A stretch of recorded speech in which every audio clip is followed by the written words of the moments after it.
ശബരിമല സ്വർണ്ണ കവർച്ചയിൽ വ്യാപ്തിയേറുന്നു. ശബരിമലയിൽ പ്രഭാമണ്ഡലത്തിലെ സ്വർണവും കൊള്ളയടിച്ചെന്ന് SIT റിപ്പോർട്ട്. കൊള്ളയടിച്ചത് 7 പാളികളിലെ സ്വർണം, കട്ടിളപ്പാളികൾക്ക് മുകളിലുള്ള ശിവവ്യാളി രൂപങ്ങളിലെ സ്വർണവും കവർന്നതായി SIT കോടതിയിൽ. ശബരിമല സ്വർണ്ണക്കടത്ത് കേസിൽ മുഖ്യമന്ത്രിയുടെ പൊളിറ്റിക്കൽ സെക്രട്ടറി P. ശശി ഇടപെടുന്നുവെന്ന് UDF കൺവീനർ അടൂർ പ്രകാശ്. തന്നെ ചോദ്യം ചെയ്യാൻ SIT വിളിപ്പിച്ചിട്ടില്ല എന്നും ചോദ്യം ചെയ്യാൻ വിളിച്ചാൽ ഹാജരാകുമെന്നും അടൂർ പ്രകാശ്.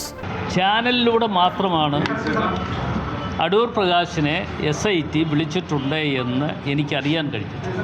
ശബരിമല സ്വർണ്ണക്കൊള്ളയിൽ ഉത്തരവാദികളായവരെ സംരക്ഷിക്കുന്ന നിലപാട് പാർട്ടി എടുക്കില്ല എന്ന് CPM സംസ്ഥാന സെക്രട്ടറി MV ഗോവിന്ദൻ. സജീവമായിട്ട് നടന്നുകൊണ്ടിരിക്കുകയാണ്. അപ്പോഴെല്ലാം SITയെ പൂർണ്ണമായിട്ട് പിന്തുണച്ചവരാണ് UDF ഉൾപ്പെടെയുള്ള പ്രതിപക്ഷം.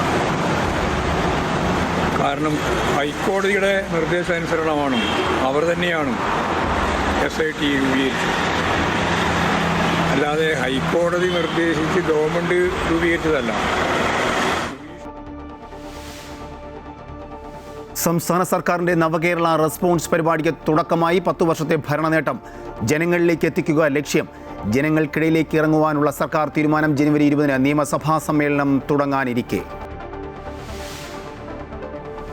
പുതുവർഷപ്പിറവി വിലയിരുത്തലിനും പരിവർത്തനത്തിനുമുള്ള സമയമാകണമെന്ന് സദ്ഗുരു ശ്രീ മാതാ അമൃതാനന്ദമയി ദേവി.